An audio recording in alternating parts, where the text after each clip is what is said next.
Muy buenas tardes para todos. Espero que se encuentren muy bien, al lado de su familia, con todas las condiciones de bioseguridad implementadas. Un saludo muy especial de la Gerencia General del doctor Roberto Vélez, de nuestro gerente técnico, el doctor Hernando Duque, de nuestro director, el doctor Álvaro Gaitán, y todo el grupo de profesionales que nos acompañan en el chat desde la disciplina de agroclimatología y divulgación.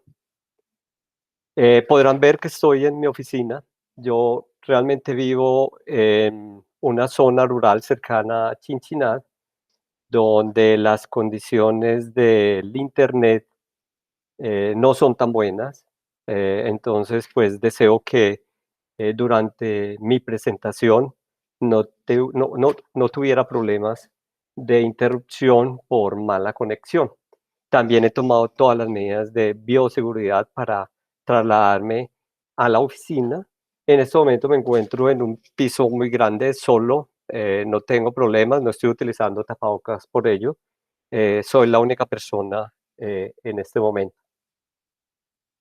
El tema que vamos a tratar es muy importante. A todos ustedes, gremio cafetero, sé que les va a ser útil algunos de los resultados y de los tips de importancia que se manejan dentro de una disciplina como agroclimatología. En agroclimatología, nuestro objetivo es entender y contribuir al conocimiento de las relaciones que tienen las variaciones en espacio y en tiempo del clima con el cultivo. Hoy vamos a hacer alusión precisamente al tema de clima y cafetales. Pero antes les propongo este contenido. Primero, manejemos unos 4 conceptos clave que nos van a ayudar a entender la presentación. Vamos a mirar de manera general la variabilidad climática en el trópico, sobre todo enfocado hacia 3 conceptos muy importantes. Les daré una introducción sobre la reseña de la red meteorológica cafetera y cómo está compuesta hoy. Entraremos al tema principal de clima y cafetales. Elaboraremos un planificador a partir de esa información y me conectaré en la web para explicarles el funcionamiento de la plataforma agroclimática cafetera y indicarles la información que contribuye a todas sus decisiones, como es el boletín agrometeorológico cafetero, que ya quienes pudieron oír a Pablo el lunes pasado, pues y le hizo una breve introducción. Iniciemos sobre los conceptos clave. El primero, siempre oímos hablar de tiempo y nos referimos a él como las variaciones que tienen las variables. ¿Cuáles variables? Temperatura, presión, humedad, en un lugar y momento determinados. Y nosotros hablamos del estado del tiempo. La meteorología estudia esos tiempos en instantes o cortos periodos. El clima corresponde a ese conjunto de condiciones atmosféricas por estados y evoluciones de tiempo durante un periodo de tiempo y un lugar o región dados. La climatología hace una síntesis del tiempo. En el caso de variabilidad climática, que es un foco central de esta presentación, se refiere precisamente a variaciones en el estado medio de otros datos estadísticos del clima y atribuible a causas naturales. Aquí hay una gran diferencia con lo que conocemos como cambio climático. El cambio climático es atribuido a la actividad humana y altera la composición de la atmósfera. Cuando nosotros analizamos la información para el caso de cambio climático, estamos observando el comportamiento durante un periodo de tiempo largo, de más de 30 años, y lo comparamos con otros promedios o datos de series de más o menos esa misma cantidad de años. En el caso de variabilidad climática, regularmente son cortos y medianos periodos de tiempo y hablamos de la variabilidad innata que tienen el comportamiento de esas condiciones naturales. Miremos ahorita sí la variabilidad climática en el trópico. La variabilidad climática está determinada por ciertos factores. Alrededor del gráfico ustedes pueden ver, y algunos los habrán oído mencionar, como la oscilación multidecadal del Atlántico, la decadal del Pacífico, la del Atlántico Norte. Es muy común, por ejemplo, y para esta época que empieza la temporada de huracanes, lo que son las ondas de los alisios, la influencia que tenemos tan grande de la cuenca del Amazonas, las oscilaciones intraestacionales, quizás algunos han oído hablar de la Madden-Julian, por ejemplo, y otras oscilaciones como la cuasidienal. Pero aquí tocaremos brevemente lo que es la zona de confluencia o convergencia intertropical, que es de variación intraanual. En el caso específico del Niño y la Niña, oscilación sur, muchos seguramente lo reconocen por sus eventos cálidos y fríos. Eso es de variación interanual, y al estar en un país con montañas, sobre todo las estribaciones y cordilleras de los Andes, la interacción atmósfera-montaña-valle. Todas ellas determinan realmente el clima en Colombia. Miremos la zona de convergencia intertropical. La zona de convergencia intertropical a principios del año, ustedes ven que se encuentra hacia la parte más sur, ocasionando lo que llamamos el tiempo lluvioso del sur. A mediados del año la encontramos, como la tenemos hoy en día, entre los 10 y los 20 grados de latitud norte. Ya ahorita, pues lo que veíamos, la información satelital es que se está moviendo entre más o menos 4 y 10 grados de latitud norte, tampoco es que sea estable. Esa zona de confluencia intertropical origina hacia el norte un periodo húmedo, un periodo seco, hacia el sur un periodo húmedo, periodo seco, y en el centro pasa dos veces, o sea, dos periodos secos, dos periodos húmedos. Más adelante lo vamos a mirar con mayor detalle. En la gráfica que ustedes están viendo es cómo se movió esa banda nubosa. Ustedes la pueden ver por las líneas rojas, el ramal pacífico a la izquierda, ¿sí? Con interacción con otros factores alrededor de Panamá, inclusive de la costa pacífica, que es una de las más lluviosas del mundo, y la que tiene que ver con el ramal atlántico. Ustedes van viendo específicamente para los días cómo se fueron dando, y sobre todo para los últimos días de mayo, cómo estuvo muy activa esa zona de confluencia intertropical. Ella no actúa sola, pero sí es buena parte de la inestabilidad atmosférica que hoy está presentando Colombia. El Niño y la Niña oscilación sur, lo conocemos también como helenos, está muy determinado por las condiciones que suceden a nivel del océano. Por eso, a medida que cambian las condiciones del océano, la atmósfera responde y viceversa. La NOAA lo refiere como cuando el océano habla, el continente escucha. Aquí, específicamente en esos recuadros negros que ustedes ven, es la zona de interés, es la zona de monitoreo, la cual se llama la zona El Niño 3.4, que está entre 120 y 170 grados de longitud oeste. En esa zona específicamente hay un monitoreo, ¿sí? Con unas boyas, como las ven a la derecha. Entonces, ya ven cómo están dispuestas esas boyas que monitorean la temperatura superficial del mar y la temperatura subsuperficial, a más de 150 metros de la superficie. Ese es un indicador del estado, digamos, del océano, que va a repercutir sobre el continente mismo, sobre todo cuando hay un acople atmosférico. Hoy no vamos a hablar de ese acople. Esa información, ¿qué nos permite a nosotros? Si ustedes ven en los últimos 3 meses, partiendo de marzo hasta abril, observan en esa zona de la región 3.4, ¿sí? Cómo va la superficie del lado izquierdo, la superficie manejando temperaturas que han disminuido hasta el último década de mayo. En la parte inferior derecha, ustedes van a ver las anomalías.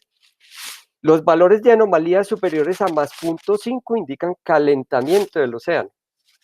Valores de anomalía inferiores a 0.5 indican enfriamiento del océano. O sea que venimos de un calentamiento a una etapa progresiva hasta la última década de mayo de enfriamiento que se sitúa en valores de menos 0.5 aproximadamente.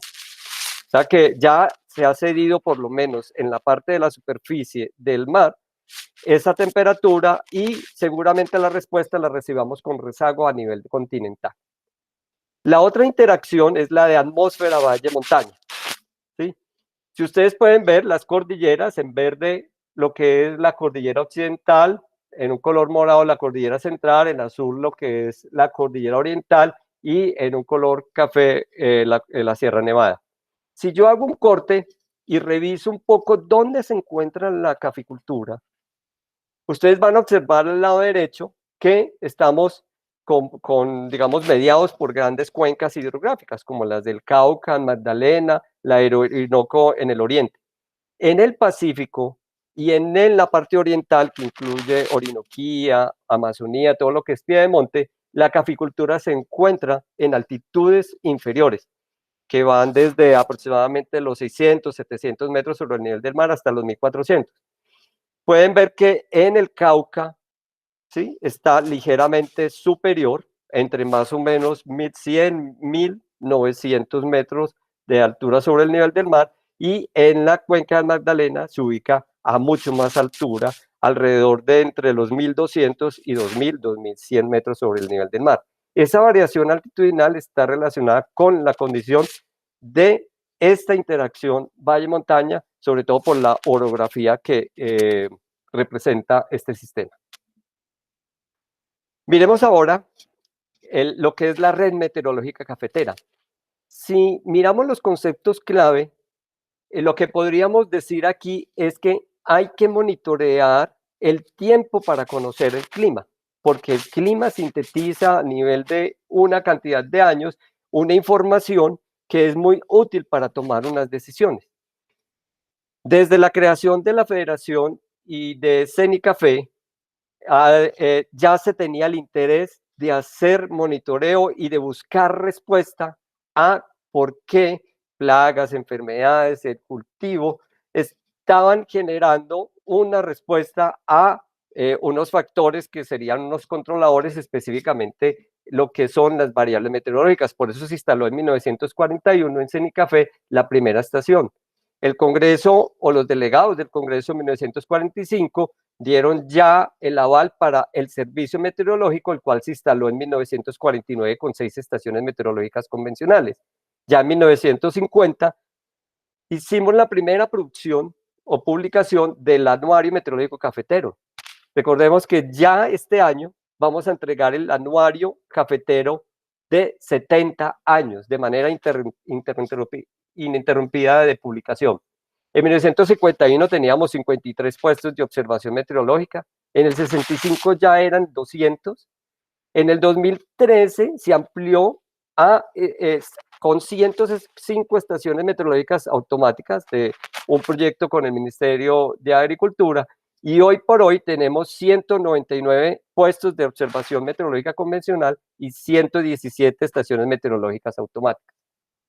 En las estaciones convencionales, nosotros tenemos, digamos, divididas lo que son estaciones principales, pluviométricas, pluviográficas y heliopluviográficas. Las principales miden todos los elementos: temperatura, lluvia, brillo solar, humedad relativa.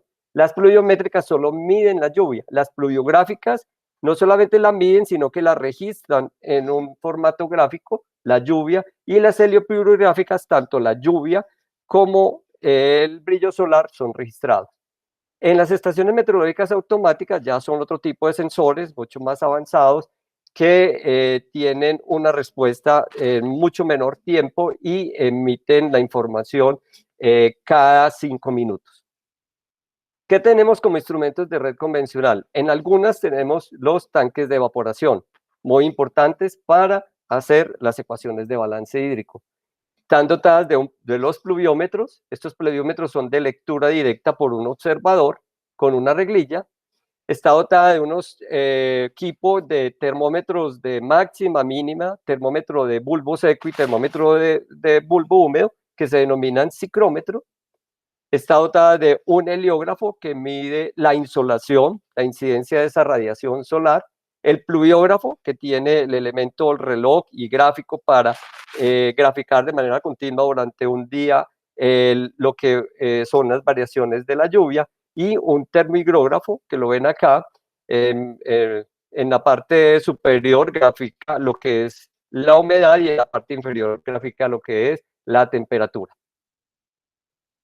Hay un compromiso muy grande que se establece entre un observador que va 3 veces a hacer lecturas a estas estaciones y por parte nuestra hay un entrenamiento y hay una vigilancia de que se cumplan los requisitos meteorológicos y de inspección meteorológica, por eso el concepto de calidad. Ese observador tiene una planilla de registro donde ingresa la información.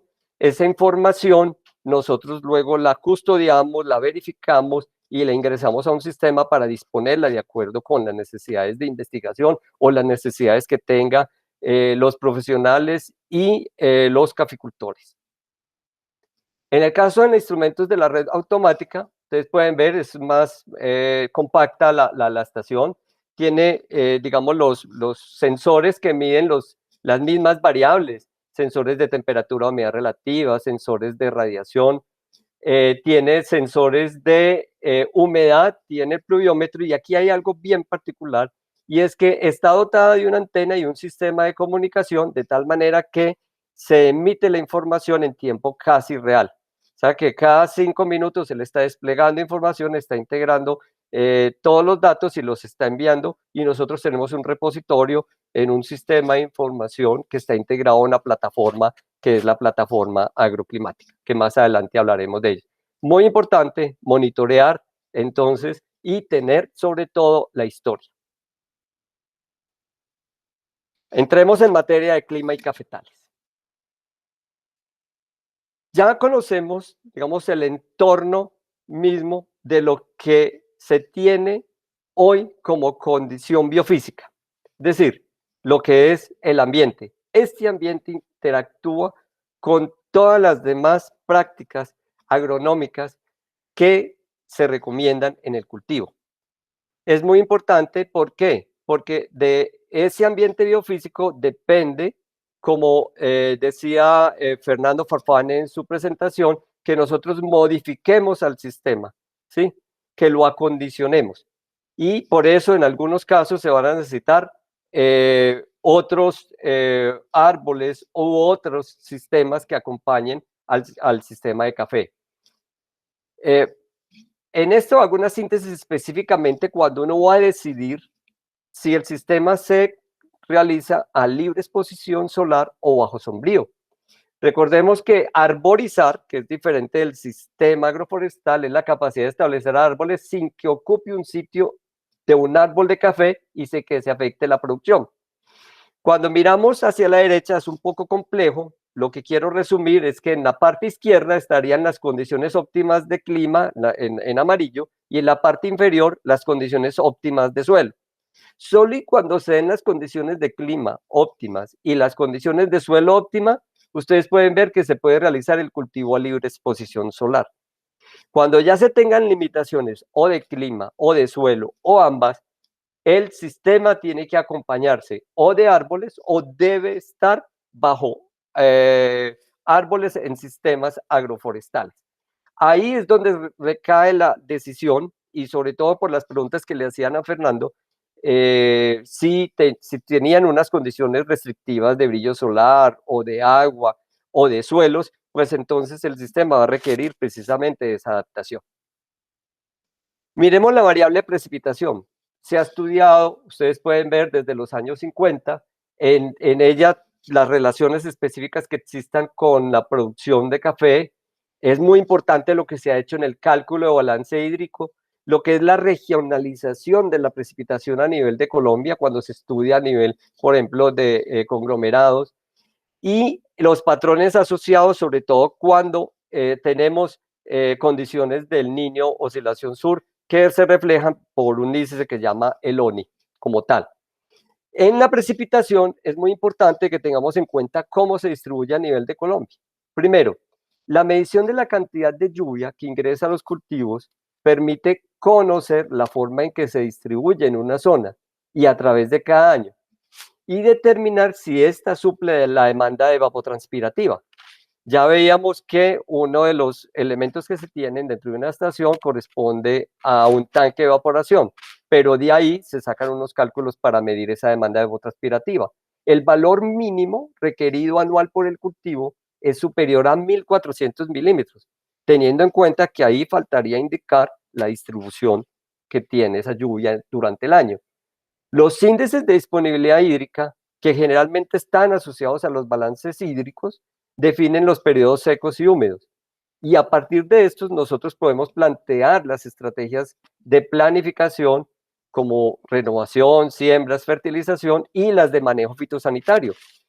En la presentación que hizo Pablo, hizo una muy buena disertación de esos periodos secos y cómo afectaban tanto los déficits hídricos como los que iban acompañados por altas temperaturas.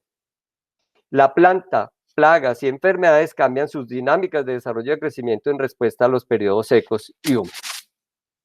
A nivel de Colombia, esta sería la precipitación, hablando de la climatología como un promedio multianual histórico, como de toda la historia que tenemos de nuestra red climatológica, y ustedes ven que algunos sitios específicos tienen menos de 1.500 milímetros, los que están en colores naranja, colores rojos, ustedes los pueden ver hacia norte de Santander, Serranía del Perijá, algunos sectores de Cundinamarca, del Tolima, del Huila, específicamente, y del Valle. Ellos ya encuentran una limitación por agua. En algunos, incluso, la oferta es mucho mayor de la que requiere el cultivo, como corresponde a la zona del oriente de Antioquia, oriente caldense, y muy específicamente al oriente, o sea, lo que corresponde a Orinoquía, a lo que responde al Piedemonte y a la Amazonía. Aquí es donde empieza uno a lidiar con, digamos, esa oferta y cómo se puede manejar. La distribución de la lluvia en la zona cafetera afecta la fenología y es muy importante reconocer esos periodos secos y periodos húmedos. En el norte del país y en la zona oriente, aquí se indican los departamentos Magdalena, Cesar, Guajira, Bolívar, norte de Santander, Santander, oriente de Boyacá, oriente de Cundinamarca, Arauca, Casanare, Meta, Caquetá, Putumayo, que tienen generalmente un periodo seco asociado que va desde diciembre hasta marzo. Es muy pronunciado, es muy estacional y requiere un sistema de cultivo con acompañamiento de árboles. La condición húmeda se establece para los meses de abril a noviembre. En el caso del centro del país, tanto lo que llamamos centro norte, que está hasta los 7 grados de latitud norte, como lo que está hacia el sur, como a los 3 grados de latitud norte de la región colombiana, maneja lo que llamamos el doble paso de la zona de confluencia intertropical. Por eso tiene dos periodos secos, que están en amarillo, y dos periodos húmedos, que están en azul. En uno se pronuncian más hacia a los primeros meses del año y en otros hacia la mitad del año. Y en la zona sur, pues vamos a tener un periodo seco muy pronunciado entre junio y septiembre y el periodo húmedo que va hasta mayo. Esos periodos secos, ¿sí? Y sobre todo la transición del periodo seco al periodo húmedo, ya creo que todos lo están advirtiendo, determina, por ejemplo, lo que se llama la floración. Cuando uno ve, por ejemplo, a este nivel que estoy mostrando acá, ¿sí? Está la yema latente solo rompe esa latencia en el momento en que hay una humedad para originar un botón, ¿sí? Y luego la apertura floral, que sucede más o menos 10 días después de que se rompe ese periodo de latencia. Pero la floración había iniciado al menos 2 meses, 3 meses atrás. Así que uno habla de la floración, pero habla de cuando está la flor abierta y nosotros hablamos de la floración desde cuando está estimulada la yema. Esa floración determina unos patrones de cosecha. Si ustedes ven acá ya las zonas representadas en el mapa de Colombia, en naranja pues la zona que es norte-oriente, en verde la que es la zona sur y en azul y rojo lo que es la zona centro-norte y centro-sur. Para la zona norte tendríamos un patrón de cosecha con floración más o menos entre marzo y abril, con cosecha aproximada entre noviembre y diciembre. ¿Sí? Pueden variar de acuerdo con las condiciones del año en particular y las condiciones de la zona, sobre todo por altitud. En la zona sur, ese patrón cambia. Las floraciones van a suceder entre septiembre y octubre y la cosecha va a suceder entre mayo, junio aproximadamente. O sea que en este momento en el sur están finalizando la cosecha principal. ¿Qué pasa en esa zona que es del centro norte, centro sur? Tiene cosecha en ambos semestres, ¿sí? O sea que va a depender obviamente de la concentración de la floración. Esto no es nuevo. Si ustedes ven este mapa que está acá y ven la parte inferior, es de Troyer en 1954, donde esquematizó los periodos secos en amarillo, los periodos húmedos en azul y la parte fenológica, las estrellitas blancas, las flores y los círculos específicamente naranja y rojo como las producciones. Y aquí él representó para esa zona del doble paso de la zona de confluencia intertropical como el ecuador fenológico, ¿sí? Algunos lo llaman también ecuador tropical. En ese ecuador fenológico, en la parte central, nosotros tenemos esas condiciones específicas. Ya vieron ustedes con Pablo las dificultades mismas que representan el tener cosecha, tener floraciones y tener cosecha todo el año. Con base en esos periodos secos y esos periodos húmedos, yo puedo determinar las épocas oportunas de siembra. Por ejemplo, para la zona norte, la época sería abril, ¿sí? Porque está determinando que el periodo seco más pronunciado se encuentra a final de año. En el sur, por ejemplo, en la estación Manuel Mejía, en el Tambo Cauca, ese periodo seco, ustedes van viendo en rojo la evapotranspiración, ya más adelante les voy a indicar qué indica eso, ¿sí? Con la condición de la lluvia un poco deficitaria, que determina que la mejor condición de siembra se debe dar para el mes de octubre. Y en el caso de una estación que queda en ese ecuador fenológico, pues vamos a tener la oportunidad de 2 periodos o 2 meses de siembra, como lo es marzo o octubre, porque reparte pues la doble condición de humedad y 2 periodos secos. ¿Qué es muy importante desde el punto de vista del análisis del comportamiento de la lluvia? Su distribución. Para ello se hace un balance hídrico. En la gráfica que me acompaña, pues lo primero que van a ver en la parte inferior son los periodos decadiarios, periodos de 10 días durante los años. Aquí estamos hablando de un ejemplo entre 2019 y 2020. En el eje Y estamos mostrando la cantidad expresada en milímetros. Ya ese milímetro equivale a decir, por ejemplo, cuando hablamos de una lluvia de 10 milímetros, a que cayeron 10 litros por un metro cuadrado, ¿sí? El cultivo requiere, en todo caso, ¿se acuerda que veíamos? Más de 1.400 milímetros al año. La evapotranspiración se refiere a la demanda hídrica del cultivo, que varía según la densidad del cultivo, el área foliar, la humedad del suelo y la distribución de raíces. Luego le colocamos lo que es la lluvia efectiva. Digamos, en un balance hídrico tiene que haber entradas y salidas. La salida es la evapotranspiración, la entrada es la lluvia efectiva. La lluvia efectiva corresponde a la cantidad de agua que llega al suelo, del total de lluvia que cae. Se determina como la diferencia entre el total de la lluvia y la fracción intersectada por el cultivo. Aquí en el ejemplo, los colores naranja, las goticas naranja, nos van a indicar los momentos de déficit del suelo, déficit hídrico del suelo, ¿sí? En algunos casos, estos valores pueden ser, digamos, estos déficit hídrico pueden estar durante varios periodos decadiarios de manera continua y pueden afectar el cultivo. Y por eso se determina que se coloquen sistemas que amortigüen ese efecto de esos déficits. ¿Qué promueven esos colores que están viendo de déficit? Generalmente se asocian a lo que ustedes ven, que se marca con las flechas, que son las floraciones. Y a partir de esas floraciones, por ejemplo, si la floración ocurrió entre la tercera semana de septiembre y la primera de octubre, la cosecha debió haber iniciado aproximadamente en la primera de mayo para esta estación que queda en Sevilla Valle. En el caso de la temperatura, existen, digamos, varios de los estudios que también la relacionan con los crecimientos del cultivo. Ahí van viendo la evolución por décadas, algunos de ellos específicamente que tienen que ver con ataques de broca en ausencia de broca. Se hicieron unos estudios estimándola y lo que corresponde a los efectos de producción de café. La temperatura es muy importante, ya vamos a ver algunos de los aspectos que están alrededor de ella como manifestación. La temperatura es una manifestación del calentamiento del aire que emite la Tierra por radiación. De su análisis histórico ya se ha comprobado su relación con la duración de los procesos fenológicos durante las fases vegetativa y reproductiva. El tiempo transcurrido entre siembra y primera floración, primera cosecha, máximo desarrollo foliar. O sea que está muy involucrada con las fases fenológicas del cultivo.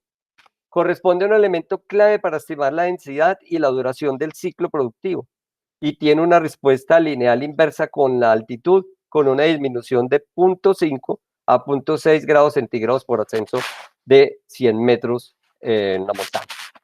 La mayor parte de los cultivos en Colombia están entre 17 y 23 grados centígrados de temperatura del aire promedio. Si vemos el mapa, ¿sí? Algunas zonas, sobre todo hacia las partes bajas de las cuencas del río Magdalena, del río Cauca, en la zona de la Orinoquía, Amazonía y algunas de la Sierra Nevada, son temperaturas que son mayores a 22 grados centígrados. En otras zonas las temperaturas son mucho más bajas, como se ven en Cauca, en Nariño, en algunos sectores de Boyacá y en algunos sectores de los Santanderes. Un concepto muy importante, la amplitud térmica. La amplitud térmica se refiere a la diferencia que hay entre la temperatura máxima y la temperatura mínima. La variación de la amplitud térmica está correlacionada con la altitud. A menor altitud es mayor esa amplitud y a mayor altitud es más restringida. Los valores de mayor amplitud térmica generalmente empiezan a tener de alguna manera efecto en los cultivos por aumento de esa temperatura máxima. Ahorita lo vamos a ver en detalle para un valor de lo que llamamos el ciclo horario de la temperatura. El otro concepto es el de tiempo térmico, asociado a la duración de las etapas fenológicas. Se obtiene por diferencia entre la temperatura media del aire en grados centígrados y la temperatura conocida como base inferior, que es de 10 grados centígrados, por debajo de la cual el cafeto no responde en crecimiento y en producción. Se expresa como grados días de acumulación térmica. Hagamos un ejemplo. Para la floración, para todo el desarrollo de la floración, se necesitan 1100 grados día. En algunas zonas, estos se cumplen en 3 meses, 10 días, 3 meses, 15 días. En otras zonas, se cumple en alrededor de 4 meses. Para el desarrollo del fruto se requieren 2500 grados día. Regularmente uno habla de un teórico de 8 meses, o sea, 240 días. En unas zonas va a esos 2500 se pueden acumular en menor cantidad de días, que pueden llegar a ser hasta de 7 meses, 7 meses y medio, y en otros esa duración es mucho mayor, que puede llegar hasta de 9 meses. Es muy importante porque eso determina ese patrón de crecimiento. O sea que si uno fácilmente hace cuentas, entre el momento en que siembra y la primera producción, o sea, el completar la primera producción, podemos estar hablando de alrededor de unos 6500 grados día, que estaríamos hablando en tiempo de alrededor de unos 24 meses. Pero muy importante que tengamos en cuenta el transcurso diario de la temperatura y en este caso la vamos a relacionar con la humedad relativa. En el gráfico que se muestra, en la parte inferior están las horas del día. Para el día 17 de enero del 2020 en la estación de Naranjal en Chinchina Caldas. Los gráficos están mostrando, o sea, las líneas verdes, la humedad relativa y la roja, la temperatura. Mire que hay una correlación desde el punto de vista de las variables, ¿ya? Y aquí lo que quiero que observen es que en un momento del día, entre las 12, 1 de la tarde y hasta las 17, las temperaturas estuvieron por encima de 29 grados y la humedad relativa por debajo de 40. Aquí la planta tiene que activar sus mecanismos de defensa, ¿sí? Porque o si no se deshidrata. Varias de las días durante los meses de enero, febrero, marzo, como lo comentó Pablo, estuvieron en esta misma condición. O sea que la planta lo que hace es activar ese mecanismo de defensa, deja de mandar sus asimilados a los frutos, a las ramas, a las hojas, y lo que hace es mantenerse ella en su proceso normal de respiración. Mire, por ejemplo, para el caso de Julio Fernández, también una misma condición entre las 12 del día y las 3 de la tarde, donde seguramente la planta activó sus mecanismos de defensa, y en Pueblo Bello Cesar, para el caso de el 20 de febrero de 2020, un ejemplo, donde pueden ver cómo se pudieron haber activado esos mecanismos durante al menos unas 5 horas del día. Esto es importante que lo tengamos en cuenta para un año atípico como este, que fue de déficit hídrico, o sea, menores cantidades de lluvia con altas temperaturas. Miremos el brillo solar. El brillo solar viene acompañándonos en todos los ejercicios nuestros, ¿sí? Pueden ver acá toda la información de brillo solar, específicamente en el mapa, se refiere al número de horas de radiación directa que inciden en una localidad. Esa radiación solar, en este caso, determina la cantidad de energía que la planta puede disponer para sus procesos de fotosíntesis y conversión en materia seca. Es un elemento clave para determinar la producción como tal, y valores anuales por debajo de 1.300 horas de brillo solar limitan en más de un 50% el potencial productivo. Este varía desde el punto de vista latitudinal, ¿sí? En la gráfica de la izquierda estamos viendo en el eje Y la latitud, perdón, el número de horas de brillo solar, y estamos dando ejemplo en la gráfica que está en color verde, la resalto, como la cantidad que está llegando astronómicamente es muy superior, y en la derecha a la que intercepta el cultivo, a la que se mide en el cultivo. Es casi un 50% para el caso del norte, y tiene una relación con los periodos secos. Los periodos secos, que son a final de año y a principio de año, son los que más tienen interceptación. En el caso del centro, esa interceptación tiene la gráfica de distribución muy parecida como son los periodos secos, mayores en los final de año, mayores a mitad de año.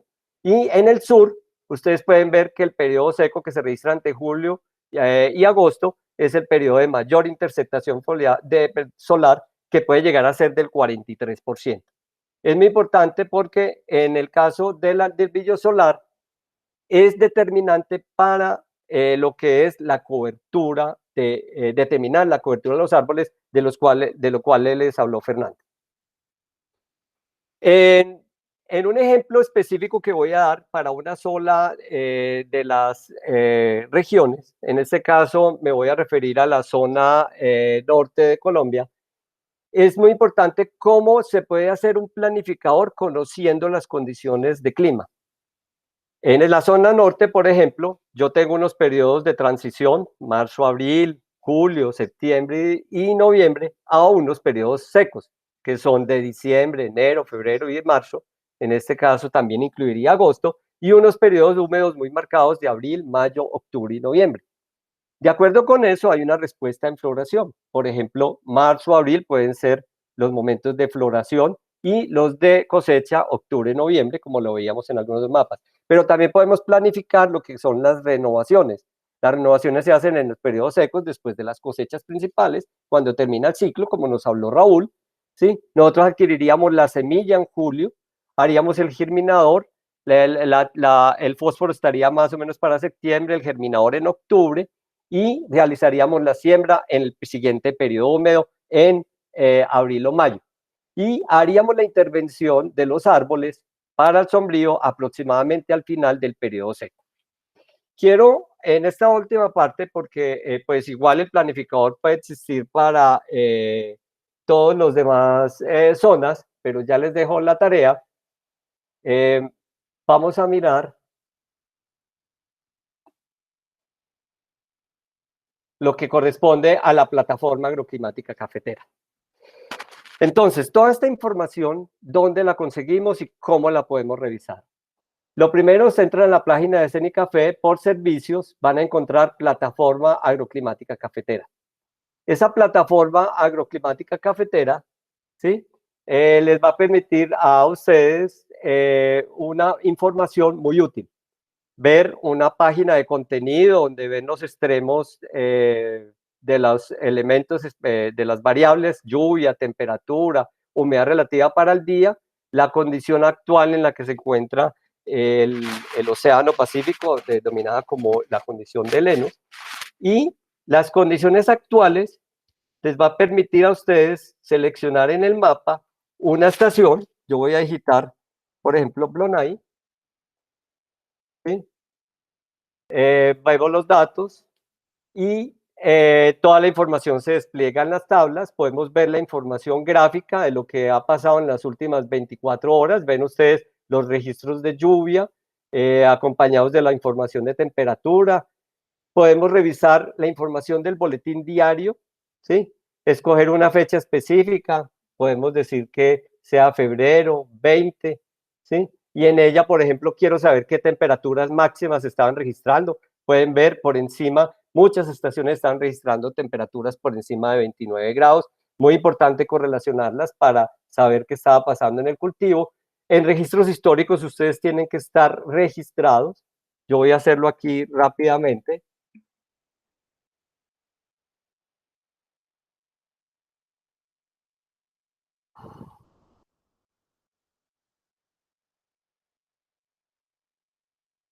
En esos registros históricos, si ustedes cogen una estación específica, pueden ver, eh, por ejemplo, escogí Julio Fernández, los valores multianuales, ¿sí? Él despliega un elemento gráfico, ustedes pueden ver temperatura y humedad relativa. eh,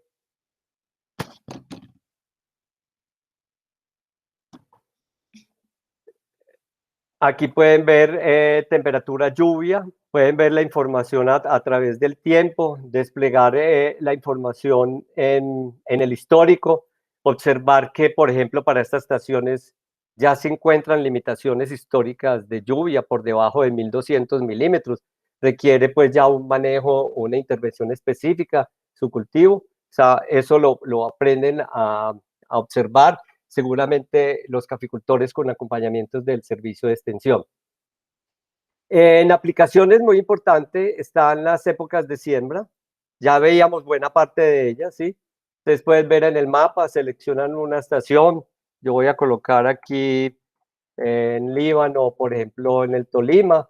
Es una estación de la que llamamos que está dentro del Ecuador fenológico, o sea que tiene dos momentos de siembra, marzo, octubre como opción. Esa aplicación está disponible para ustedes.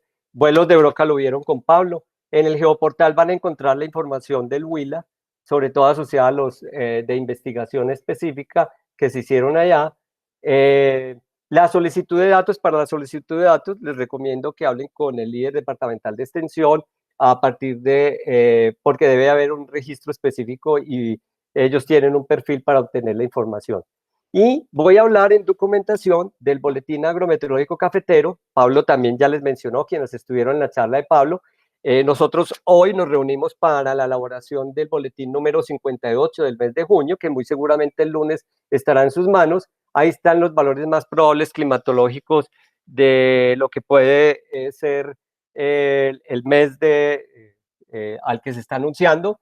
Lo encontrarían pues para junio la próxima semana. Aquí es muy importante recordar que ustedes pueden ir para las recomendaciones al mapa de las regiones cafeteras y en ellas seleccionar una. Voy a seleccionar, por ejemplo, la zona región cafetera centro-sur y allí todas las disciplinas generamos lo que son las recomendaciones de acuerdo a esa condición más probable por las etapas de desarrollo de cultivo. Espero que puedan hacer la consulta, tienen la oportunidad de enlazar la información base que se tiene planteada dentro del documento como información histórica y como información publicada.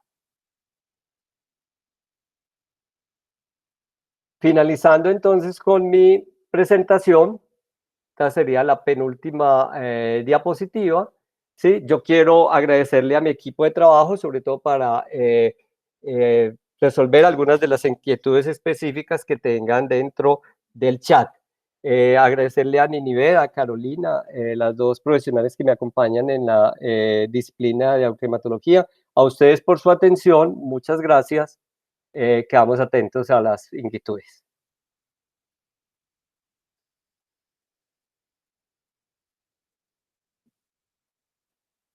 Bueno, vamos a mirar.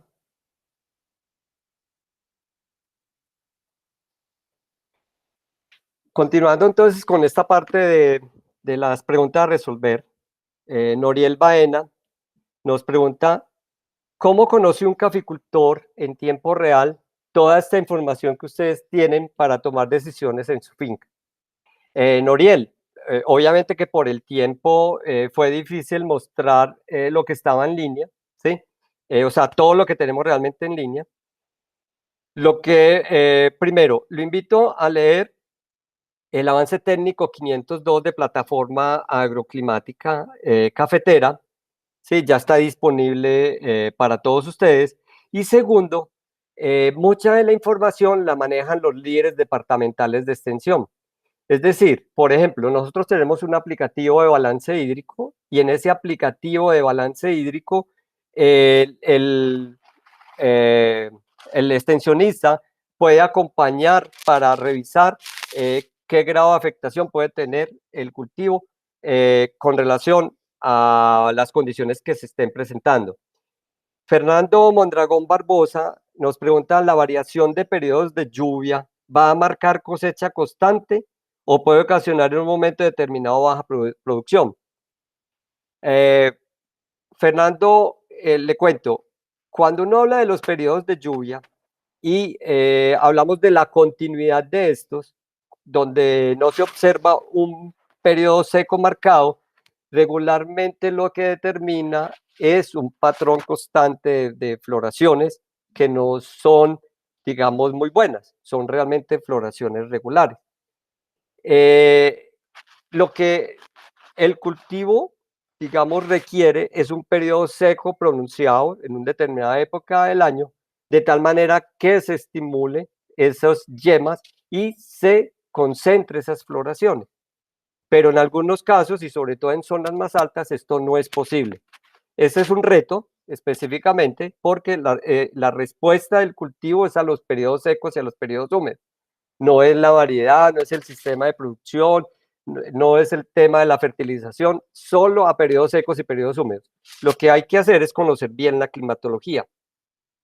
Oscar Javier Rojas Borges nos dice, en la zona centro-sur hay gente que hace la renovación por soca pasada la cosecha del segundo semestre, noviembre y diciembre. ¿Esto cómo afecta a la fenología de la planta de cara a la obtención de la primera cosecha y cuántas cosechas tendría ese lote?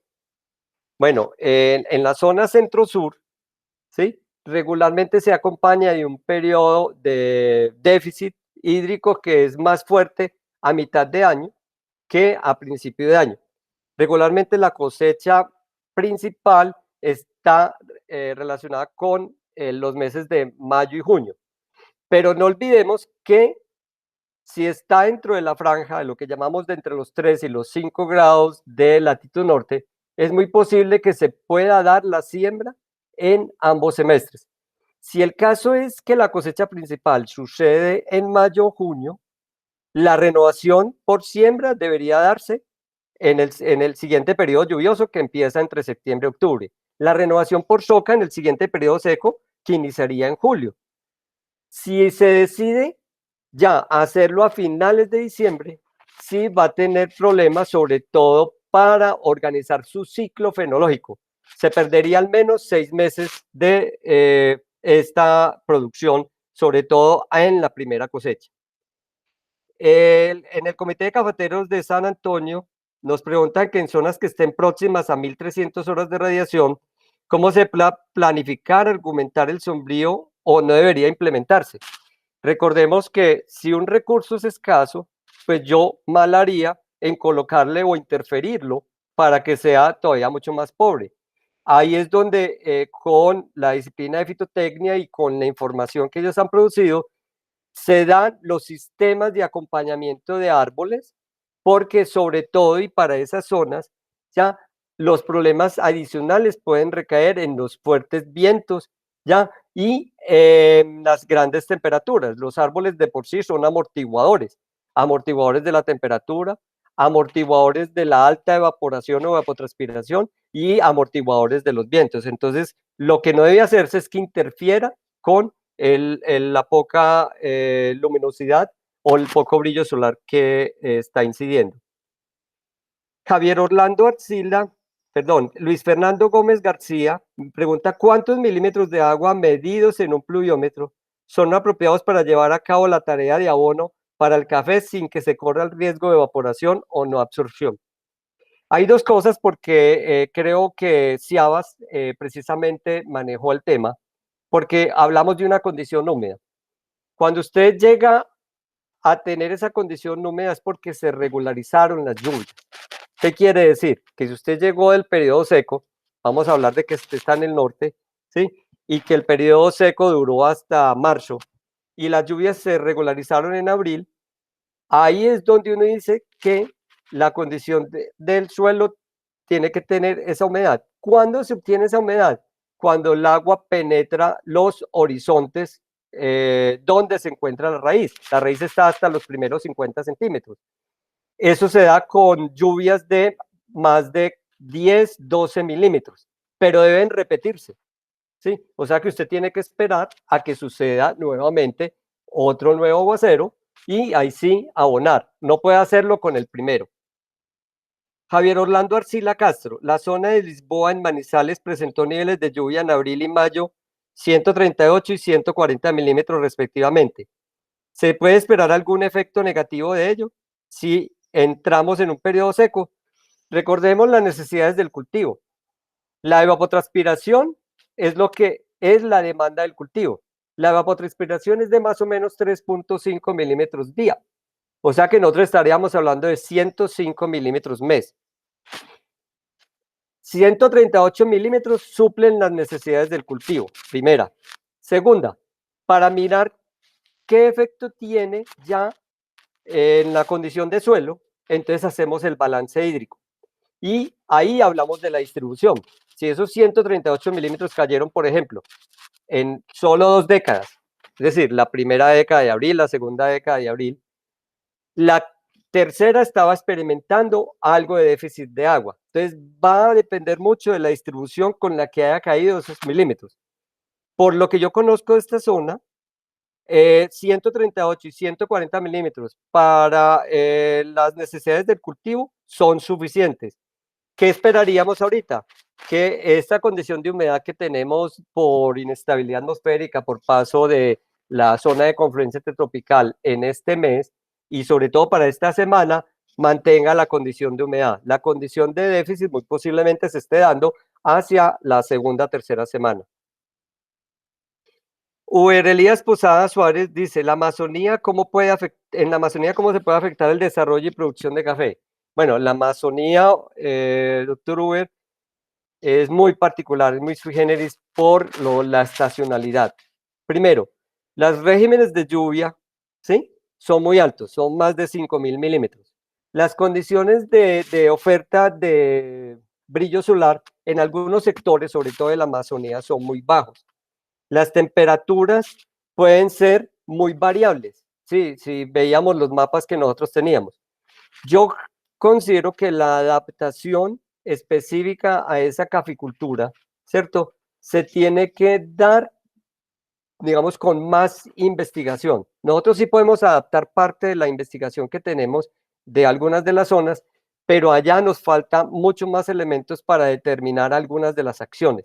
Sin embargo, la disciplina de fitotecnia ya tiene algunos de los elementos que resuelven cuáles son esos sistemas de producción.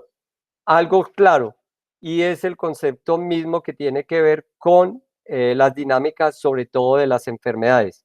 Allá van a ser mucho más recurrentes, sobre todo por esas condiciones de humedad y nubosidad, sobre todo mancha de hierro. O sea que habría que mirar mancha de hierro y gotera. Habría que mirar ya otros factores. No le resuelvo mucho, Uber, porque la pregunta es un poco difícil, ¿sí? De resolverla, sobre todo porque eso ameritaría más como un tema integral de varias disciplinas. Néstor Darío Cuellar Ibáñez me dice que el geoportal para saber la zona agroecológica de la finca no me sale nada. Yo me imagino que me está hablando de el Huila. Solamente está el geoportal para el Huila, ¿ya? Como está basado en una versión del SICA, ¿sí? Si ha habido una actualización de ese SICA, no se actualiza en el geoportal la información. Sin embargo, mándennos sus coordenadas y nosotros le diremos en qué zona está, si estamos hablando de la zona del Huila. Sonia Sarria Franco me dice, ¿cuánto puede costar la instalación de una estación automatizada? Sonia, la instalación, digamos que para una automática con encerramiento puede estar cerca de los 30 millones de pesos. Ya, el gran problema no es instalarla, el gran problema es mantenerla. Los costos ascienden a 6 millones de pesos anuales mantener la estación. O sea que cuando nos preocupemos por jalonar recursos para hacer instalación de estaciones, preocupémonos más bien por su mantenimiento en el tiempo. Gracias, Sonia. Campo Elías Caicedo Maya me dice que en Nariño tienen solo una estación meteorológica y con esta información no se, digamos, si se puede extrapolar a todo el departamento cafetero. No, no se puede extrapolar a todo el departamento cafetero. Lo que hacemos nosotros, Campo Elías, es tomar información de otras estaciones meteorológicas que tiene, por ejemplo, el IDEAN u otras entidades. Y lo que nosotros hacemos para los procesos de interpolación es reunir la mayor cantidad de información histórica que tengan esas estaciones y que ameriten, pues, desde el punto de vista de calidad, nuestro uso. José Fernando Gutiérrez me dice, ¿es cierto que en julio, agosto hay un verano muy fuerte? No estamos hablando de un verano, digamos, fuerte, sino que estamos hablando de acentuado. ¿Qué quiere decir eso? Julio y agosto hacen parte de la temporada verano, o sea, veníamos de la temporada de lluvia, que sería abril, mayo, y junio es la transición a la época seca de mitad de año. Lo que vamos a tener es menos lluvias que están del orden del 10 al 30%. Me refiero, si en julio en una zona como Cauca caen 30 milímetros o 50 milímetros en el mes, va a caer 30% menos. En algunos casos es bueno tener en cuenta ese factor, porque los valores de porcentaje asustan. Lo importante es que no es una cosa, no es un verano muy fuerte, es simplemente un valor probabilístico. Dicen que los meteorólogos nunca se equivocan, entonces lo que tendría que tener en cuenta es eso, que es una temporada de verano en la mayor parte de nuestro país. José Fernando, perdón, Juan Carlos Buñoz Sánchez me dice que cómo afectarían los cambios de temperaturas las floraciones en la zona sur, ya que hay días que sobrepasan las temperaturas normales de la zona. Bueno, habría que revisar un poco más el concepto de temperatura de acuerdo con lo que les acabo de mostrar, porque no es solamente la temperatura per se la que va a acompañar, digamos, el estrés. Hay que mirar la humedad, hay que mirar la precipitación, ¿sí? Lo cierto es que no tendríamos que tener más información para hacer un juicio. Ahorita no podríamos hablar porque estaríamos especulando. Elvin Daza me dice, ¿para qué fecha puedo hacer una soca calavera en la serranía de Perijá, más exactamente Manaure Cesar? Bueno, yo vi la presentación de Raúl. Yo creería que iría al video de Raúl, ¿cierto? Y miraría específicamente en qué momento. Lo que sí es cierto es el tip que yo les dije. Después de las renovaciones por soca, incluyendo la soca calavera, se hacen después de finalizar la cosecha en el siguiente periodo seco. O sea que Serranía de Perijá, el periodo seco está entre diciembre y marzo, o sea que lo más seguro es que la intervención tendría que hacerla entre muy posiblemente enero, febrero. Emilio Bonet, ¿cuál es la razón del clima seco en la zona centro y norte durante el último mes y medio? y cuáles pueden ser sus efectos sobre el cultivo teniendo en cuenta que muchos fertilizaron. No hablemos de clima seco, hablemos de húmedos y menos húmedos porque las condiciones de humedad en el suelo se mantuvieron en buena parte, sobre todo en la zona centro y sur.